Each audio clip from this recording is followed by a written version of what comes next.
Payo lang kaibigan, hindi pwedeng lagi kang mabait. Hindi pwedeng palagi kang nakikisama. Hindi pwedeng palagi kang nagbibigay. Hindi pwedeng palaging ikaw nagpapakumbaba. Dapat alam mo kung kailan ka ginagamit. Dapat alam mo kung kailan ka tinitake advantage. Dapat alam mo kung kailan ka tinitake for granted. At alam mo dapat kung kailan ka dapat dumistansya. Mabait na sa kumabait, pero kadalasan sa mababait, naaabuso. Kadalasan sa mababait, binabaliwala. At kadalasan sa mababait, tinuturing na parang wala. Hindi naman masamang maging mabait, pero dapat alam mo kung kailan ka magiging mabait. At kung kailan ka didistansya, para yung pagiging mabait at mabuti mo sa kanila, hindi nila maaabuso. Tandaan mo, lahat ng tao may good at bad side. Lahat pwedeng mabait o maging masama.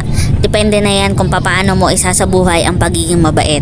Pero wag mong kakalimutan na hindi masamang hindi maging mabait kung alam mong inaabuso ka na.